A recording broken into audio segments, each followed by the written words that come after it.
Mesdames et Messieurs, bonsoir.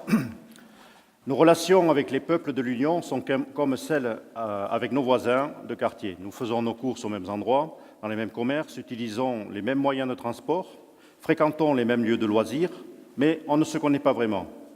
Puis, grâce à un ami commun, on fait connaissance et on se découvre. Le peuple suisse a manifesté ses doutes dans ses relations avec l'Union. Depuis des années, plusieurs crises successives secouent les pays de l'Union et il y a quelques jours, le vote en faveur du Brexit complique encore la situation. Avec les crises politiques et économiques, la tentation du repli sur les frontières se renforce. Les remèdes économiques n'apportent pas les solutions escomptées, alors que l'on n'a jamais eu autant de moyens de s'exprimer, de former son opinion et que les gouvernements communiquent ouvertement. Le paradoxe est que les peuples déçus doutent des gouvernants et ne les écoutent plus. Ils sont séduits par des solutions simples, parfois aventureuses, qui est la tendance actuelle des pays, dans tous les pays. Il faut donc sans cesse reconsidérer les stratégies avec l'Union, qui a tant de problèmes à résoudre, et la Suisse n'est pas sa priorité. La Suisse est isolée politiquement, et ses alliés potentiels ne sont souvent pas les mieux lotis. Les intérêts de la Suisse sont bien défendus par ses diplomates, son gouvernement. Des organismes comme Présence Suisse sont des bons outils pour la promotion du pays. Et globalement, l'image de la Suisse est bonne dans l'Union, malgré tout. Cependant, elle est réduite à une minorité informée.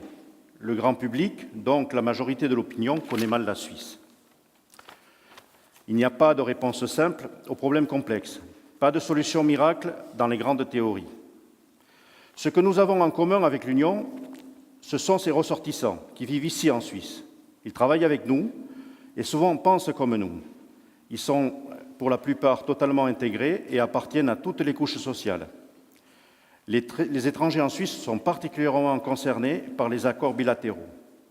En cas d'insécurité juridique, les problèmes vont se poser pour eux, mais il y aura aussi des conséquences pour l'ensemble de la population. Les résidents sont nombreux et représentent tous les pays de l'Union. Certains sont ici depuis si longtemps qu'ils sont parfois naturalisés. Ils connaissent le fonctionnement de la Suisse et celle de leur pays. Ils sont des intermédiaires entre la Suisse et leur pays d'origine et ils sont aussi les seuls à avoir cette double connaissance.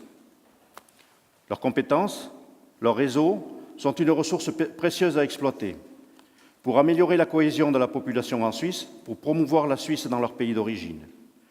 En s'inspirant du modèle suisse qui repose sur une base populaire la plus large possible et en suscitant le dialogue et le débat d'où naissent les idées.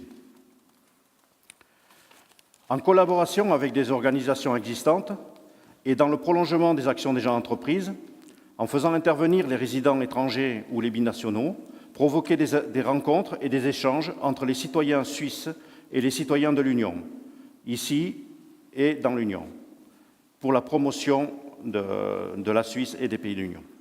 Des équipes d'intervenants, résidents suisses mais d'origine du pays visité, ayant une parfaite connaissance des deux pays, iraient dans les capitales de région, donc localement, en invitant des responsables politiques et économiques, mais aussi toute la société civile, pour échanger sur toutes sortes de sujets, politiques, économiques, culturels, parler de ce qui se passe ici, du fédéralisme, des exécutifs collégiaux, de la démocratie directe, etc.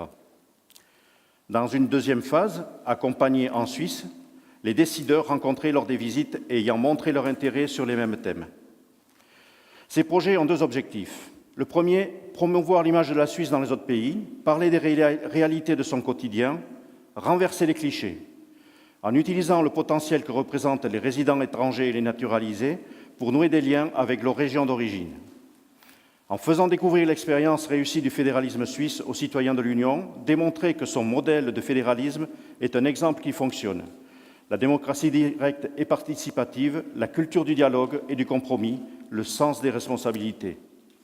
Le deuxième objectif est de faire progresser l'entente entre les Suisses et les étrangers ici en Suisse par l'attrait du premier objectif. Voilà, je vous remercie.